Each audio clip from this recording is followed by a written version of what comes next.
We'll call to order the October 17th meeting of the Conestoga Valley Board of School Directors. I'd like to welcome all of you in attendance, as well as those that are joining us online, and will you all please join me in the pledge to the flag. I pledge allegiance to the flag of the United States of America and to the republic for which it stands, one nation, under God, indivisible, with liberty and justice for all. Mrs. Martin, will you please give me the attendance? All members are present, all school board members are present tonight. And we have a quorum. Also in attendance are the superintendent and the administrative cabinet. This is the second meeting of the month where most official votes are taken, many of which are listed on a consent agenda, which includes those items which are routine or have been discussed at our work session last week. Details of all items, related public documents, as well as minutes of past meetings are available on the district website and the posted agenda. Our meetings observe the requirements of the school code, legislative directives, the original Act 84 Sunshine Law, all subsequent amendments, judicial rulings, and our district policies to the best of our understanding and ability. Details of all these items related to and related public documents and minutes of past meeting are available on the district website and the posted agenda. At this point, I would accept a motion. Oh, I'm sorry. Step back a minute. Are there any changes, deletions, or additions to the agenda? Yes, there are two changes for tonight. Consent agenda item F, the contract amount for the Manhattan Township swimming pool agreement was updated from $3,600 to $2,600 since it was posted on Friday. And the board meeting dates, the addition for the community forum location is the high school auditorium. Is that all of them? And then I will accept a motion to approve the agenda as changed. So moved. Second. All those in favor say aye. Aye. We'll move on to board commendation. This is an opportunity for us to recognize students and staff for outstanding achievements. 8, Conestoga Valley High School chorus students were selected to participate in the Lancaster-Lebanon Music Educators Association County Chorus Festival on Saturday, January 21st at the High Fine Arts Center at Lancaster Mennonite School. Congratulations to Natalie Booth, Logan Farmer, Katarina Lingo, Christian Neighbor, Aiden Nash, William Rowland, Evan Zimmerman, and Neela Duclona. Congratulations to the Conestoga Valley High School girls tennis player Jade Flores, as she was named Lancaster Lebanon League All-Star. In addition, teammates Paula Valverde Gomez and Sydney Harris finished their seasons as league champions. The Buckskins finished the regular season with a record of 10-4, including a 6-1 league record. Congratulations to Conestoga Valley senior Richard Lowe, as he was named the Student of the Month with Material Handling and Logistics Work Immersion Program. Richard is a student in the IU13 program for students gain valuable real-world work experience. He was commended by his teachers for his dedication and work ethic. Dr. Zukoski, Superintendent's comments. Thank you, Madam President. You will notice one addition to the superintendent's report highlighted in red. Based on a revised position guide for the assistant athletic trainer, we have adjusted Ashton Marin's salary accordingly. The position guide will be found underneath the curriculum instruction component where Dawn's notes usually are. I'd like to thank the administration and teacher leaders who have continued to find outstanding educators as we still receive last-minute resignations.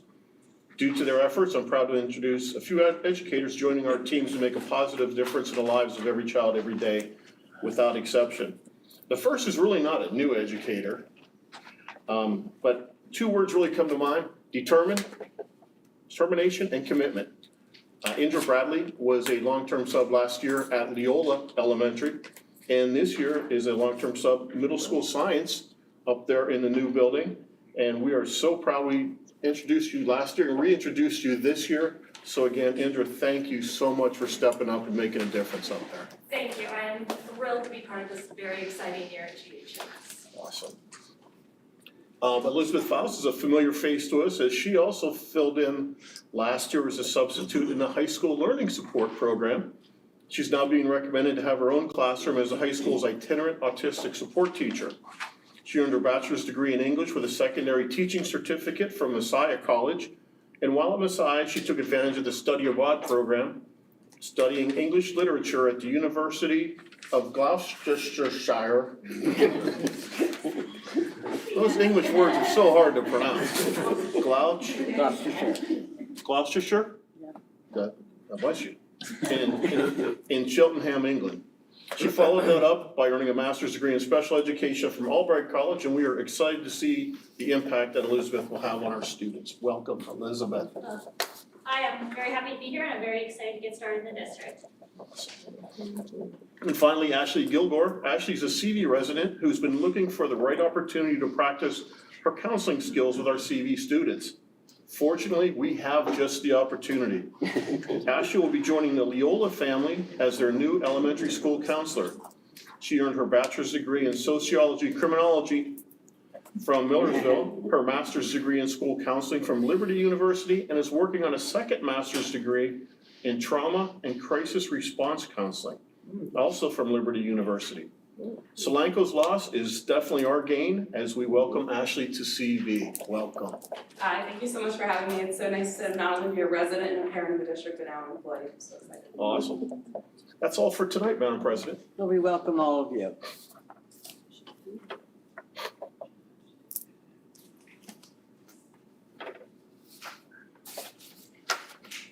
Are there any, correspondence? There is none. None? Any comments from the board on district activity? I just have one, Madam President.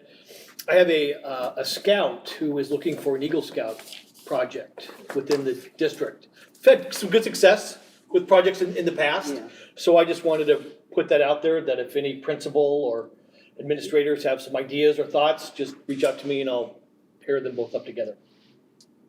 I'd also like to note that the invitation for the holiday breakfast went out. I don't know how long it's been since we advertised the Gold Card program, but those are the people that get invitations. I think perhaps it would do us well to start promoting that again. A lot of people don't even know it's available to them. And I think we've seen that in attendance because they don't know. This is the first chance of the meeting for anyone who has a comment for something that's on the agenda. Would anyone like to address the board? Is there anyone from CVEA that would like to speak? No? Any other employee groups? In that case, we'll go on to the consent agenda. Are there any concerns or questions about anything on the consent agenda? I had one on the contract with SL Yeah, about the benefit. I saw about the burden markup of $50 each payment. What is that? That is, that was a retention bonus that we were given us. So Right, for $250, but with that burden markup, it goes up to $300 each time. And I didn't remember hearing about that. Because what the employee gets is not what we pay. We pay SOSL a premium share, and it's 20%, so we'd be paying $300 for their $250 increase. That the individual gets $250, but we have to pay the company $300 so that they can pay the employee the $250. Okay. I had two things that I noted. First of all, I sort of got lost in some of the fund transfers. Could someone tell me how much was left to be put into the capital fund? If we're putting the $800,000 as a committed fund balance, and then $1,650,000 is being transferred over to the capital reserve fund. Okay, I didn't know how much was left. The other thing I'd like to note is the overnight music, request for overnight music programs. I would like to go back to having a more comprehensive report. Okay. That one was simply cut and pasted from the schedule, including one that wasn't even, a trip, going to Warwick. If not, if there's no other comments or Two concerns, questions. yes. Oh, you don't even use your bell. I don't. Item F and item G, just out of curiosity, how do those two agreements compare to the prior year? They didn't change from the prior year. Okay. So both of those are just continuations?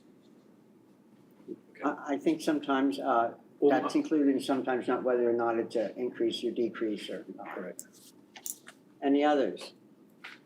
If not, I would take a motion to approve the consent agenda. So moved. Second. We have a roll call vote, please? Mr. Benigno? Aye. Mr. Talley? Aye. Mrs. Kapka? Aye. Mr. Dillman? Aye. Mr. Gensel? Aye. Mr. Hirsch? Aye. Dr. Martin? Aye. Ms. Trowbridge? Aye. Mrs. Graf? Aye. Mr. Dillon, I'll make sure that on the consent for the renewals, I'll just add Okay, on the communication that I can send out. sure. Thank you. Mr. Johnson, I think you're up next. Do you want to let them know their employees now? What? Do you want to let them know their employees now? It's already going. They're already gone? They're going. Oh, your employees. Thank you. Give them a clap at That's for you, Ken. Thanks. I'll take whatever I can get. That's really good. We all will. Yeah. Well, good evening, everyone. We've gotten into the lead testing results from our service center and all the elementary schools. I have not received the results yet back from the high school, but I expect them to be very similar to what you've seen here in this presentation.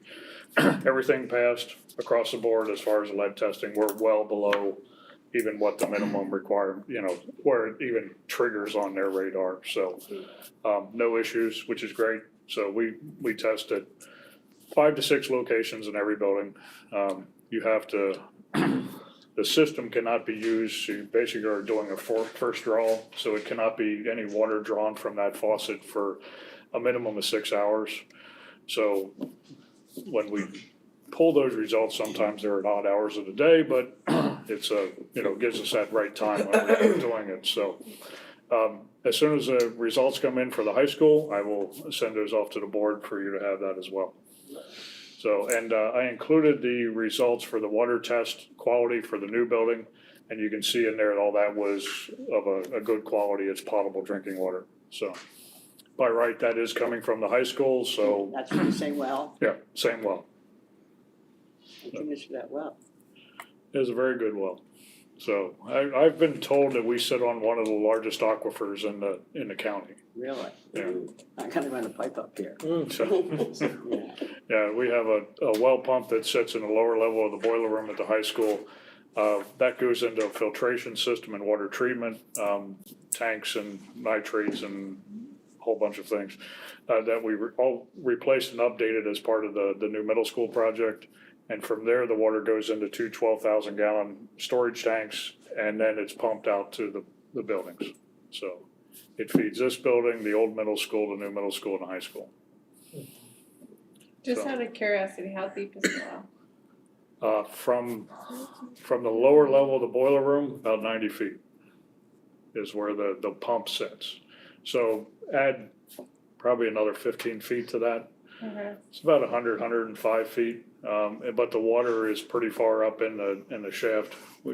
I've pulled the well twice since I've been here, 7 years, so. Just due to age and for other reasons, but yeah, well's actually not that deep considering. Yeah. So, I know some people have like 600-700 foot wells and they're barely getting a few gallons a minute out of them, where I think our pump can handle almost 100 gallons a minute. So I don't think we're pushing that kind of water through it, but it can ramp up to that if need be. That's a So, lot. yeah. So, Any other questions? Not, thank you. all right, thank you. I'm off to East Lampeter Township for another meeting. Good luck. Dr. Mann, you have a student enrollment report for us?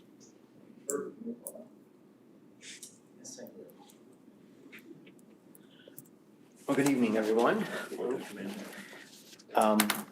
Tonight I want to share with you it's called an enrollment report, but it's looking at a couple things. We look at one, enrollment projections, current enrollment, as well as then we've added over the past couple of years, our virtual academy as well as cyber school. So it has all those items in there. So we get started here. Starting with the birth rates, when you look at our history here in Conestoga Valley, you can see the trend line there. And when you look back a couple of years in 2020, it was a 508, and it was slowly, it's continuing up. So as you can see there, this is from the Bureau of Health and Statistics. Again, just to give you a snapshot, an idea of birth rates over the past, since 1970. So when you're looking at this slide here, again, just to give you an idea of the different households within our school district, and you can see, you're looking at data here from 2009 and 2019. I wasn't able to get the more recent 2020 census data, but you can see it's fairly consistent. I mean, in Conestoga Valley, we over the years, if one thing, we're consistent with this type of data, and you can see that. So you look at the household types, from the 2-person up to the 7-person. I would assume that the 3 to 5-person households are mostly families with children. Yeah, I mean, I think that's a safe assumption. When you look at like that 7, or a little uptick here for 2019, it could be a variety of things. It could be, families moving in together. It could be, someone bringing in their parents living with them or something. Who knows? I mean, it could be a variety of things. But I would agree with your. And when you look at the chart on the age of children, you see that same thing. Absolutely. Yeah, and so, right, so that mentioned the next slide here is looking at population by age.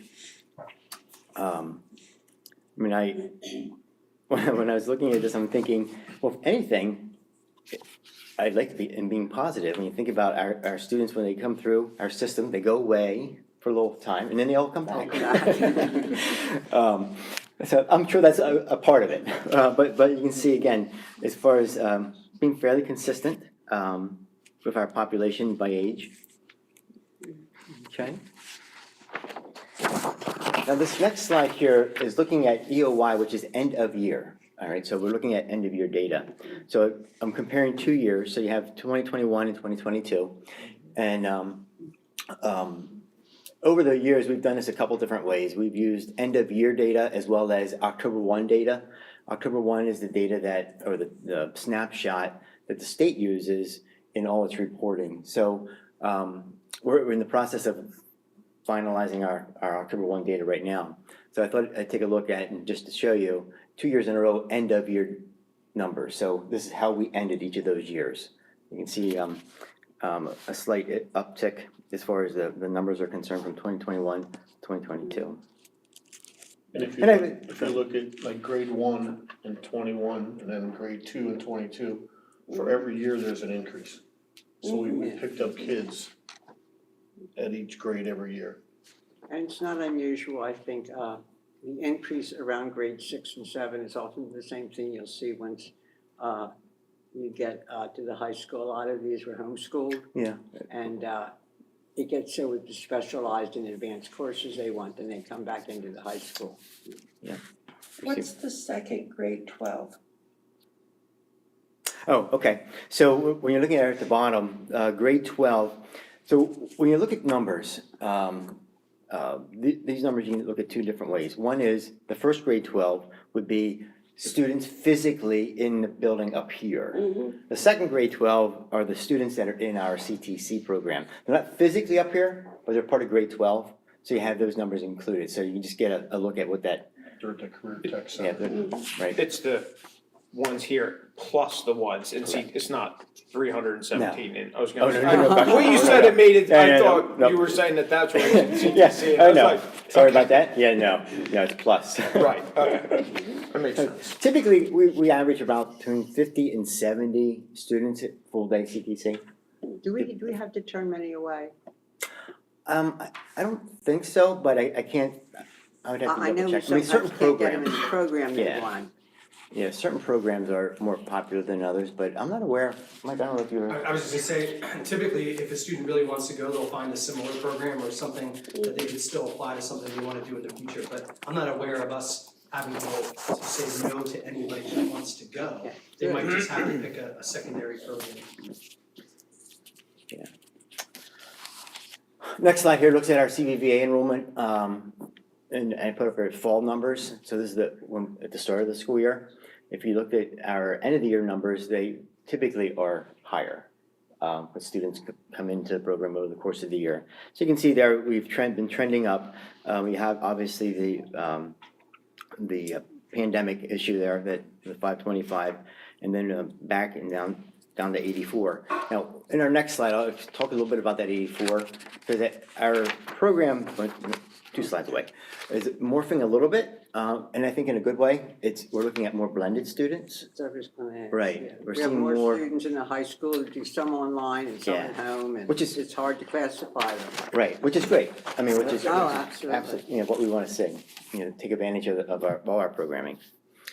So here, again, when you look at our cyber charter enrollment, over the course of since 2001, you can see that how those numbers have tracked over that period of time. When you look at 2014, 15, 16, somewhere in there, we really started changing what we were doing and really making a very targeted effort in attacking what the cyber charters were offering. Because, I mean, that's their business. So it's like, okay, what can we learn from them? And then part of that was looking at opening the learning lab at the Fritz, the cafes at the other buildings, and looking at other ways that we can provide support to our students as they go through virtual learning. So we worked on that, got our numbers down to 34, and then had a slow, you see, slight uptick, and then the pandemic hit, pushed all that out of whack, and now I would predict probably about 2-3 years we'll get it back down. We have to mend some fences and things of that nature because of decisions people made out as a result of the pandemic. Well, what worries me most about that is I don't think all the parents, not that they don't care, I don't mean to suggest that, but aren't aware of the achievement levels of these cyber charter Right. schools and how low they are. They Yeah. just know that their children are comfortable in that Right. environment. Right. Yeah, and I would agree. And what's also, I would add to that is, some of the cyber charters market to different groups because of different programming that they offer. It's good, bad, or indifferent, but they do that and it's appealing. They see something that's appealing to them. But it's going door to door, knocking on the doors, talking to families, seeing how, as part of our community, how we can support them. If they continue to choose to stay with the cyber charters, that's their prerogative. But we at least want them to know that if they have any challenges or issues or questions, we're always here to help. They're our families. So I think, you start building relationships like that, and over time, like we saw here, we can get these numbers back down. So. Just for new board members, just to understand cyber piece of it, we're not accountable for their education, we're not accountable for their test scores, we're not accountable for false advertisement that we listen to on the radio, et cetera. We just sort of paid the bill, and they're on their own. Well, some of them have achievement levels that are lower than schools that have been closed by the state, if they They were do. public. And they're allowed to continue to go and continue to Yeah. have us pay for it, which makes no sense. It doesn't. And the hard part about it is that they go to the cyber school, then they don't get what they want, then they come back, and now they're behind, which causes more stress to the system. Right. I know when families come to us and it's our recommendation that they don't do it because of a variety of reasons, but they insist on doing it. It's always been my position, I'd rather them fail with me so I can help them pick up the pieces versus going somewhere else and failing and then coming back and it's like, all right, now what? And again, part of that blended piece I mentioned too is a little bit of that as well. Like families that want to try maybe virtual learning, say, okay, well, let's start slow. Let's see if this is what you think it is, and so forth. It's a great mode for some people, not all people. I mean, we obviously saw that in the pandemic. It's not for everyone, but it is a good opportunity for some. I've often said that one of the advantages that we got out of the pandemic was kids got a chance to taste a little bit of all different kinds. So some students found a better environment for them. And if that's how they learn best, you know, Right, I'm 100% for it, as long as it's a quality program. right, That's Right. always been my concern. correct, correct. Okay. This next slide here is kind of a summary of the 2 years, looking at that. So at the top here, you can see the programs as they are as of the fall of those years. And you can see there, we have 34 blended students at the high school. We're starting to see a little more of that even at the middle school. Elementary's always been a challenge with that a little bit because of the way programming is in the building. You know, it's not like you can go like first block is English class, you know, the elementary schedule is a little different than that. So historically, over the years, where we've seen the blended at the elementary level is more with your specials, where students would come in and do something like that. I mean, we've have had other students over the years come in for math and science and stuff like that, but it's a little more tricky at the elementary level to get that to happen, but we've had it. But, so the blended you see more at the secondary level. And we're excited, you know, with the new building coming online, a new cafe, a bigger and better cafe. The one in our old building, we retrofitted and it was kind of small. So this is gonna be exciting to get into that new space and show everyone, you know, what that's gonna look like and what's capable of doing through our programming. And then you can see the cyber numbers there, and then homeschool numbers. There's another interesting piece. When you look at the homeschool numbers, and I have a slide a little bit later that's showing that it's slowly trending up. Don't they have more Flexibility. programs available to them if they're doing it at home that they once did? Yeah, the homeschooling, I So mean, it becomes a kind of mix of cyber schooling and homeschooling. well, you know, it's interesting. Yes, I think one of the advantages of today, you know, using technology of today for homeschool parents, and my wife and I had to homeschool for a while, is that a lot of resources are available. A lot more resources are available. Yeah. A lot more connectivity is available. When I say connectivity, connecting to other families and other people of that nature. Similarly, I had a conversation with Mel Upton the other day. You know, again, just kind of brainstorming, thinking about how are some ways we can continue to be unique in supporting our virtual kids and our virtual families. And it was almost around that type of line there. If you had some families that want to support each other, in other words, if your children were all in our virtual academy and you had to go do something and you say, hey, is there a family we can hook up with that can help support the kids while we're going to do something? I mean, granted, you know, you see a lot of homeschool families doing that and helping each other, which is great. So I said, yeah, maybe we can start looking at that if people want to connect. You know, it's not a force or anything like that, but it's like, look, here's another opportunity if we have like a PTO with our virtual academy and kind of grow and nurture something like that. Do we have any idea of the reasons for homeschooling? I know at one time you could almost divide it between those that wanted a very religious-based curriculum as opposed to what we present. But there are also those who homeschool because of illness and they can't attend regularly. Sometimes the parents travel for their work and they, you know, do we have any idea what kind of mix we have in these homeschoolers? Not to that level there, not with like those specific needs. I mean, we have it obviously by grade level. No, I meant the reason for Yeah, doing right. that. No, I don't have all Because there are that. some of them, there's no way we could give them what they're providing themselves, and Right, that's and understandable. what they're desiring. I just wonder what kind of mix their Yeah. choices were. Yeah, I know a few years back, back in 2007, 2008, when we first started the Cyber Charters, our program, you know, we did not market to our homeschool families. They weren't costing us anything. You know, that was the attitude then. And I've changed, or at least I've moved in that thinking, all right, well, we're all in this together.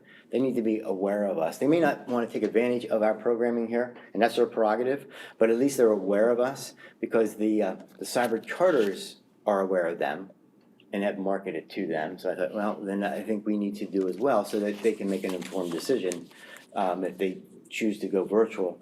Because we saw, there was the name of the school escapes me, a Cyber Charter that started, and they actually had a campus here in New Holland. And then they got themselves in trouble with the state because they violated their charter. And then they eventually closed. But that was the first time, I really got insight into like how they were marketing to families, going to churches and putting flyers on cars and meeting with people after church and, just really going after a specific population. But when you're for profit, a lot of times you're more motivated. Yeah.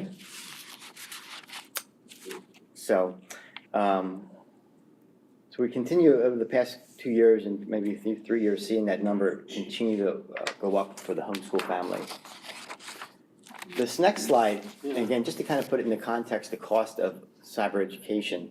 And this is just talking about cyber charter, costing, pricing up there. So when you look at the blue line, that's how much for 2022, 2023, based on the formula that the state has, that would cost us, as Mr. Talley said earlier, that we write the check for a regular ed kid. A regular ed kid in their programming all year long would cost us that. A special ed student in their programming all year long would cost us that, regardless of their need. But when we have them as our student, we're reimbursed based on the level of the need. But when we pay cybers, Right. they all get the same. They all get the same as far as From us. from us, right? What They if don't you get wanted, services, they just get the money. right? The other interesting thing, if you want to do some research and take a look at the formula and the rates behind the cyber charter schools, when you look at that, you think, all right, that's high, but that's not the highest in the state. If you go down to mainline Philly, that special education number could be anywhere from $50,000 to $60,000. Same program, same schools, regular ed, same thing. Or you go out to I don't know, maybe middle of the state in some of those rural areas. That special ed number may be 12,000, 13,000, and that regular ed down. So again, talking about marketing and things that they actively do, and again, for profit, and you don't want to question people's motives, but it's important to note that this is for us, and it is an unfair system as far as that is concerned. So it's always something that we need to be mindful of and work towards. The other thing I just want to mention, and I'll leave this last thought with you with the cyber charter piece, is that they advertise as free public school, all right? Because families are not writing the check. What's a challenge with that is families hear that, and I've experienced this over the years. They hear that, and so they're not thinking much about it other than okay, fine, and then they move. So the family starts the school year, and let's say they're in North Allegheny in Pittsburgh, and they sign up for Agora or capital area, whatever, cyber charter, and they're out there, and the family's needs change or whatever. The parents get jobs in Eastern PA, and now they're in Conestoga Valley. Well, if we don't know anything about them, and the family doesn't do anything about it, all right, North Allegheny's getting charged for that, and they shouldn't be. It should be ours. Conversely, the opposite also happens. We've had families that have done that. Just all right, we've moved, and don't tell anyone it because to them it's kind of seamless. It's the same cyber charter regardless of where I am, but the building. And so it's important for us to constantly be on those numbers and watching and checking on these families because of that mobility that does exist in some of that population. And it's just important to do that. Plus, whenever families move into the area, we don't know anything about them typically because they don't have to register with us because they're not a Conestoga Valley student until we get the bill. So if they are on top of it and they say, oh, we moved, let the cyber charter know, and then come November, we'll get a bill. And we think, all right, who's this? And so then we go out and do a home visit and check and make sure to validate that they are, in fact, our students. I just wanted to, there's a lot of behind the scenes I things remember that when that issue first came up, and I had talked, you've mentioned it in the past to other school directors whose business managers were not doing anything with the cyber charter bill but paying it. Yeah. So for years, they just let that So it's slide. important to stay on top of it. Yes. Do those rates fluctuate by, is it school district or is it by county?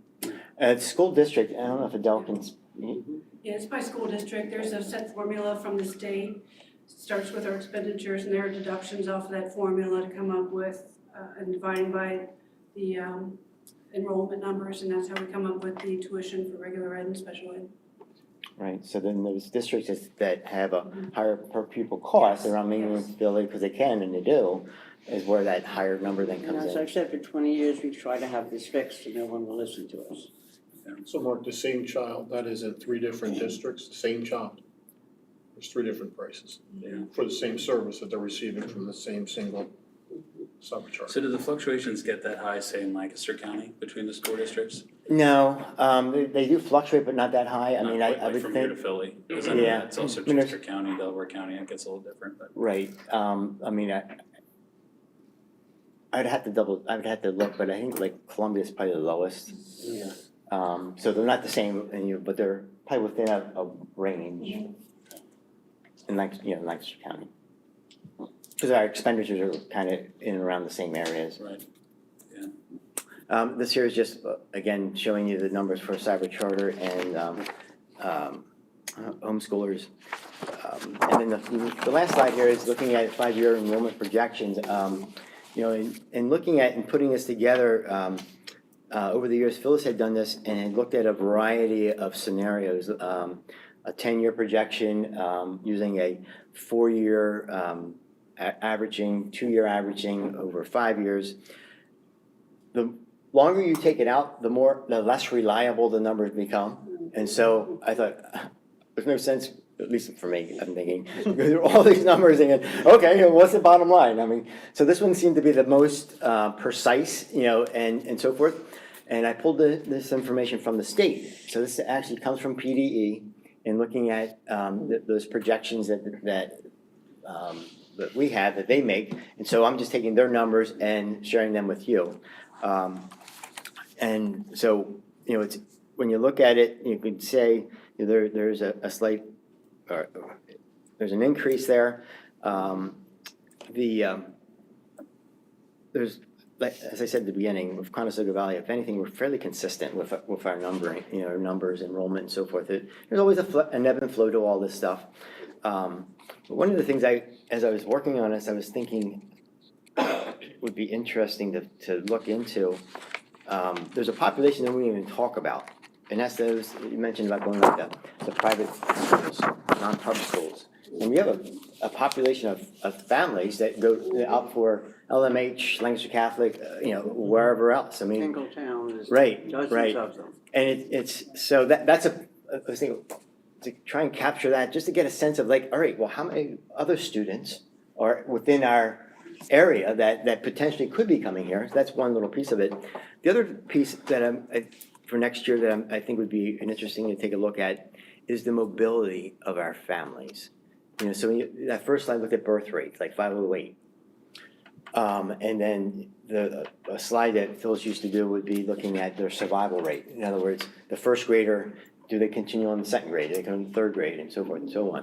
And there's a percentage of our students that do that. Families are consistent, but there's a fairly large number of enrollments and withdrawals. Like I said about that ebb and flow. But I think when you think about enrollment, I think it'd be good for us to take a look at those numbers in that population to make sure that we understand what's going on there and that we're supporting those families the best that we can as they come in and out of our system, because they do. I mean, it's really interesting. And we're looking at breaking that down by grade and by building.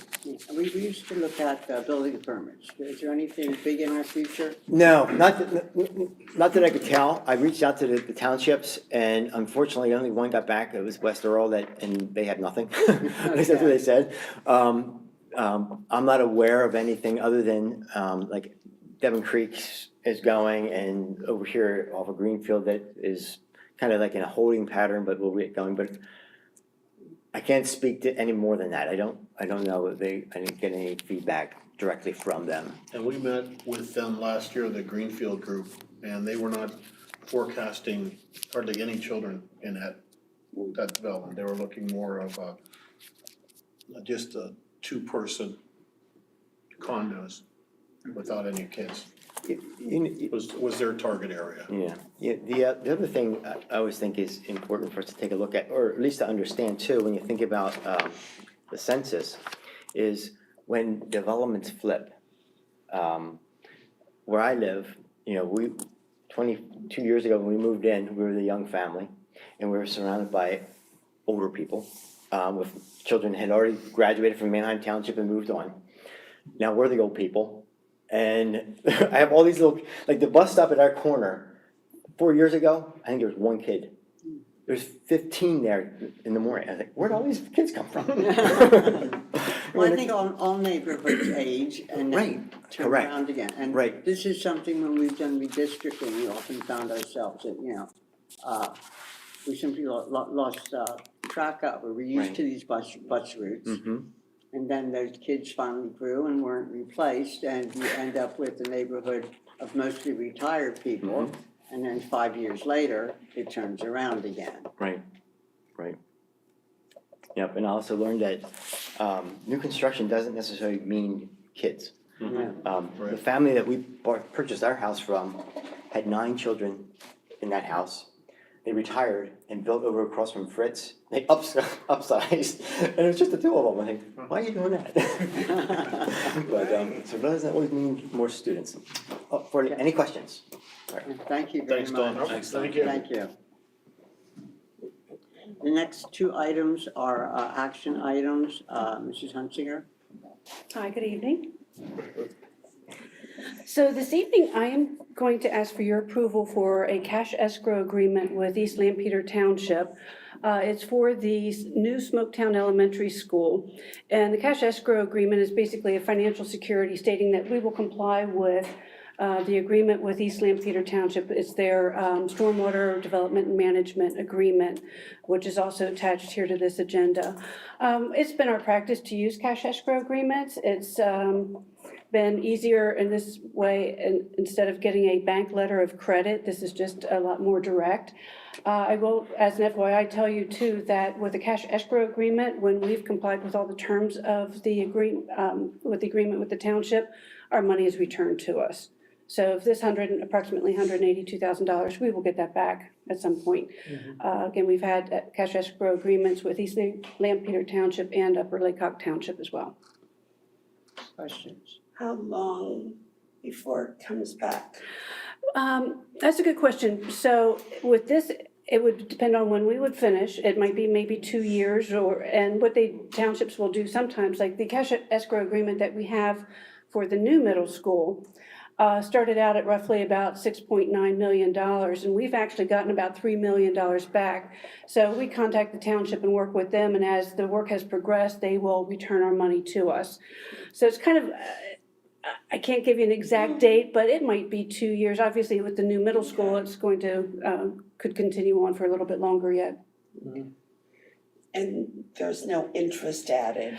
They actually put the money into an interest-bearing account. A what? Interest-bearing account. Okay. So we're not paying them, we should be getting some of the interest earnings back. Good question. I like money. And you need a motion to approve the agreement, right? Yes. Yes. I move we accept it as the resolution as presented. I second it. Roll call vote, please. Mr. Talley? Aye. Mrs. Kapka? Aye. Mr. Dillman? Aye. Mr. Gensel? Aye. Mr. Hurst? Aye. Dr. Martin? Ms. Trowbridge? Aye. Mrs. Groff? Aye. Thank you. Thank you very much. Having in my possession a letter of retirement from Dr. Zukowski, I am willing to accept a motion to approve that with regrets. Motion to approve the retirement of Dr. Zukowski. I'll second it. I'd like a roll call vote, but in this time, I'd like to go first. Mrs. Groff? No. Wasn't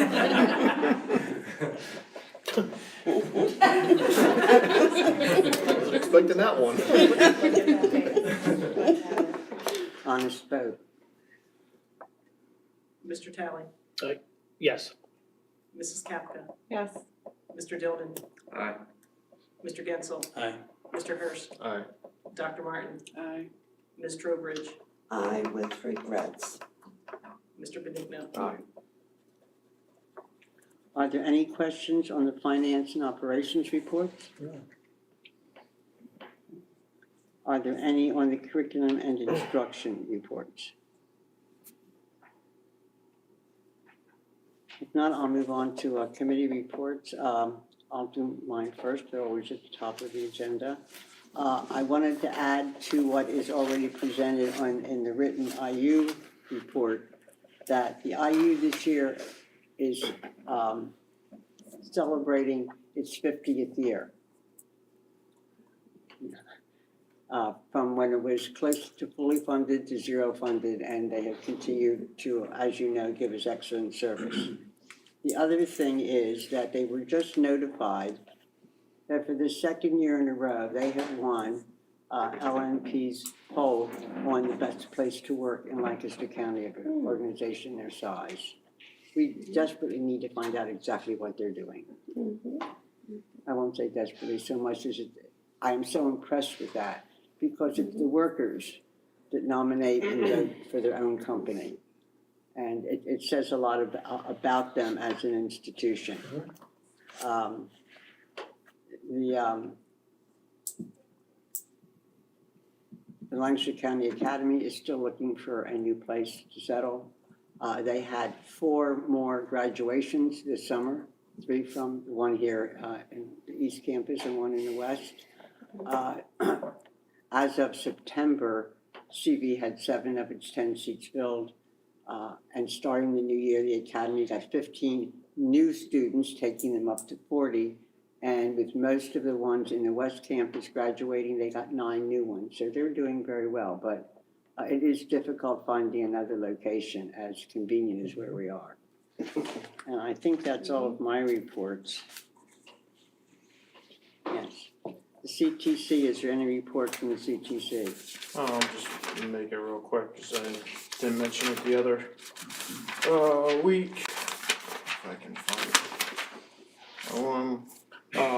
Governor Tom Wolf had visited the other month and announced a $94,000 grant for helping to get new students into the manufacturing field, so that was good. They also approved LPNs to be able to teach in, because there was a shortage of RNs teaching the nursing classes. They were actually gonna have to cancel 2 of the classes because RNs were making so much more money in the field. And so then they got approval to have LPNs teach, so then they were able to offer those classes again, so that was good. And as of last month, the enrollment was at 93% overall for this year. Is that higher than usual, or is that It's right around right around what they usually have? they were doing, yeah. Okay. Any questions? Construction team update, do you have a report at all? Fred's up here. It's actually the new smoke town, so it's I'll start off with the middle school. that sounds good. Yeah, the middle school, there's 4 areas now, primarily 4 areas now that are being worked on for completion, and that's the tech ed, the health, the music area, and then the gymnasium, of course. And the gymnasium is going to be the last of those, but right now it looks like the tech ed is waiting for which should happen tomorrow, a code inspection for the above the ceiling. Once that happens, the ceiling then can be completed. The grid works in, but it's the tiles can be dropped and that type of a thing. And then typically the sequence would then be flooring, but that flooring in that area has already been down. So the plan, as I understand it, is that the teachers that are in the health area right now will move over to tech ed, which will open up the health area. And basically that area needs flooring, needs the new, it's called a Mondo flooring. It's yeah, that is the health area. I'm sorry, I'm confusing things, or confusing myself. So the next area then would be the music area, which by the end of the month, I'm being told they can that can be moved into, minus the 3 practice rooms, because there's problems with those door frames, so they won't be able to use those practice rooms. Which leaves then the gymnasium, and the gymnasium is progressing, but that's sort of the clearinghouse for all the contractors and materials and equipment and that type of a thing. So they were able to get in and paint the walls, and then we're slowly trying to get materials out of there so that they can now get in and get on their high lifts and do the above, the high work, which is primarily duct work and lighting and the electrical side. So the tech ed is scheduled for, as I understand it, the week of the 24th is what they want to do. I don't know if you've heard anything That's just for different. the but tech ed classrooms. Tech ed That's classrooms. not the shop. No, tech ed classrooms, I'm sorry, yes, thanks for clarifying that. The music should follow thereafter before the end of the month, as far as the progress. The health area, the flooring will take some time, they have to, it hasn't even shipped yet, it's in a warehouse, but it's in somewhere in Minnesota or something like that right now, it has to be shipped out. Brought to the site, acclimated, they're saying 7 days or so, and then they start putting that down. And again, that's a heavy rubber flooring with welded seams. And as I said, the gymnasium then follows after. I have no dates on the gymnasium other than the contractors will then move into that area. Questions? Questions on the middle school? How's the heat pursuit of the boilers? 2 boilers were started up last Friday. There are 4 boilers in the system. It's a lead-lag system with redundancy. So two for the loads right now should handle it. However, by this Friday, the other 2 will be up and running. So the full system will be operating. Again, it's redundancies built in, so they really, depends on the load, but they really only need 2 at a time, sometimes 3. And then the 4th one kind of kicks in to give even wear for the other 3 boilers so that they're used evenly. Good. How is labor and how's it working around the students? The problem that I see more than anything is keeping the contractors in the building itself and not constantly outside, opening doors. I mean, the concern I have is that the doors stay shut. I've heard no, again, please correct me if I'm wrong, I've heard no complaints relative to contractors and the cohabitation of contractors and students. Is it progressing as fast as it was, or is it progressing slower? No, it's a little slower. A little slower, little or a lot? Little? Well, Medium? medium, thank you. All right, we'll go medium, all right. So we have a ways to go. We have a little ways to go. Yes. Yes, okay, all right. So, and then to add, there are some things that just will not get done until next summer. Things like landscaping. There's some work that has to be done with landscaping. There's some rework that has to be done with landscaping. Terrazzo. The main lobby is a terrazzo flooring. Also, the gym lobby is a terrazzo flooring. Finding a window to get that installed, and we can't install it while people are in the building, seems to be difficult. I don't know that that's going to happen. There's some railing, the stairwell. You've heard a lot about the railings in the stairwells. So to get those, they're in and functional and passing code, but to get those into a finished product might have to happen In the summertime. in the summertime. Perhaps over vacation time, after the holidays? It's just not, like for the railings and the terrazzo's, just not a wide enough. Terrazzo's a 7 to 14 day Oh, process. okay. And you don't wanna rush it. No, I just Yeah. thought, you've got. No, it's a simple, you've got, I mean, it's what, not 7 to 10 days highly after- complicated patterns. It's a simple pattern. However, you don't want to rush it until, Okay. Summer it is. You know what, our concern is that kids are in a safe building and having a full learning environment. And they can have that if the walls are covered with plywood. I mean, it's nice to have an attractive building, but that's not our first obligation. We will get there. We'll get there. Since we're on the middle school aspect of it, we did not mention we had back to school night at the middle school. And it went extremely well Okay. at the back to school night. Oh, that's good. I'm hoping at some point too, we're getting off topic here a little bit. Yep, so I Dr. hope we'll Messenger, have- thank I you. hope- I hope at some point we'll have a report on how the 6, 7, 8 configuration is working. Yeah, I was also able to see the emotional support dog that they have over at the middle school. Yeah, we're off topic. This is not No, I know we're off construction. topic, we were talking about the middle school. Yeah, Just thought it was worth mentioning Yeah. that I got beat up for not having a dog at the house. not my problem. I know, but I got beat up. Okay, So then Smoketown. Smoketown. Smoketown has started, contractors are all under contract. The work is, we've secured a demolition permit from the township, so demolition has started. And not in the heavy structural stuff, but just simply the cosmetic, the ceilings. First thing that has to happen is all the ceilings have to come down, so then everybody can start basically their exploratory. One of the processes that's happening now is that the coordination drawings, which is the coordination of all the mechanical, electrical, and plumbing installations above ceiling and some below slab, is being done right now. A unique system is being used by the mechanical contractor here. I'm seeing it used more and more, but they are doing imaging of the entire above ceiling areas of the entire building. They grab all these images. They have a software that puts them together and splices them at the match lines, and they can get a true picture of what is actually up there, so that during the coordination drawing process, it becomes more accurate. You have less crashes. You will have a crash here and there, but so that's a nice process that's happening right now. Casework is being taken out.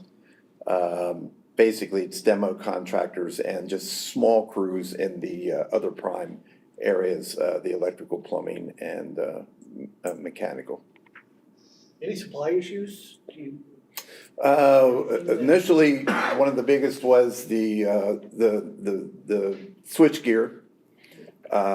We were, for up until 2 days ago or 3 days ago, maybe something like that, we were told 99 weeks 99 weeks. for switchgear. That has now changed with some work with, and some clarifications with Square D, because we were looking at other options. How can we go about maybe modifying without lessening the product? But Square D has come back now, and I think it's 48, 49 weeks now. So that fits in nicely. We would like to chop off some more of that, but that fits in nicely.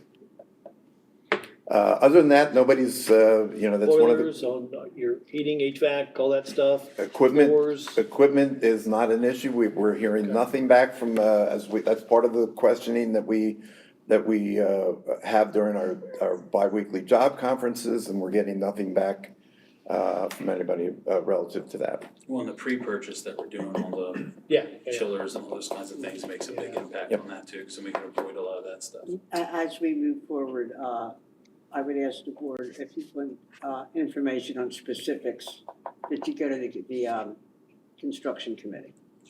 And they'll keep us all up to date. Some of us like more detail It's not like detail, we need. what I don't wanna do is I don't wanna open up the building the day before school starts. And I'll say that out loud. Well, I would like to open it in the summertime to give people time to move in. We're way before that. I'm with you, I understand. All I'm saying is if you want I to know. keep track of, all the progressions, So I got, that's why we have got it on tape, right? construction Ms. committee. Martin? Yeah, Got that on tape? okay. Any other Just questions? for clarification from Mr. Talley. Yeah. The schedule is for an 18-month build, starting today, so that means finishing in December. We're not gonna make the move in December to the new Smoketown, we're gonna wait till the summertime to make the move. So we have even built in 6 months. And really the only reason we went 18 was because of the supplies issues. Sure. And so we should be well within your request. I'm good.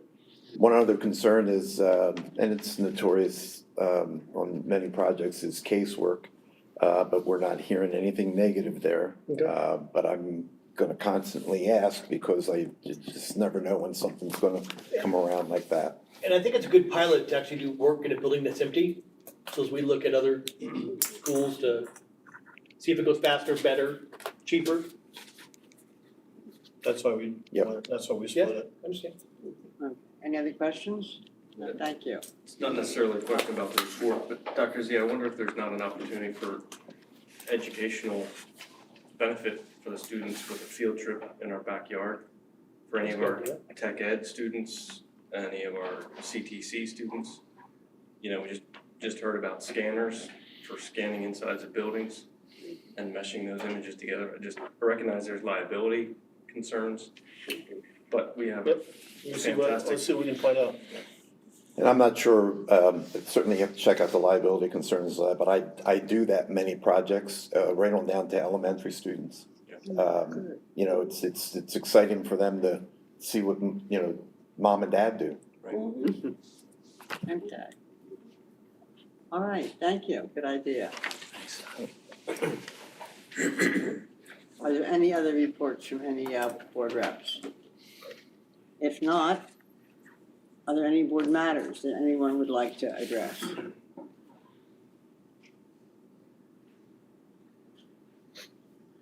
The dates for next month's meetings are on your website. The form has been added as Mrs. Martin told us for the auditorium. And with that reviewed, I will entertain a motion to adjourn to executive session for, I skipped something. I skipped public input, didn't I? Yes. Yes, I did. And I did bring. It wouldn't be a up the meeting if I chair. hadn't I skipped told it. her. I wasn't sure when to say something, Oh, yeah, or if it was. there is an obituary that came to Mrs. Trowbridge's attention from a Mr. Wingenroth, who was, you'll have to remind me, he was a music teacher here for 40 years. He was for 31 years and the Department of Music head. Okay, chair of the music department. For those who knew him, we wanted to make sure they understood, were aware of his passing. I'm sorry, I will go back to public input. Is there anyone at the end of the meeting that would like to address the board? See, I didn't even have to skip it. That much said, again, I will entertain a motion to adjourn into executive session for legal and personnel So reasons. Second. All in favor, say aye. Aye.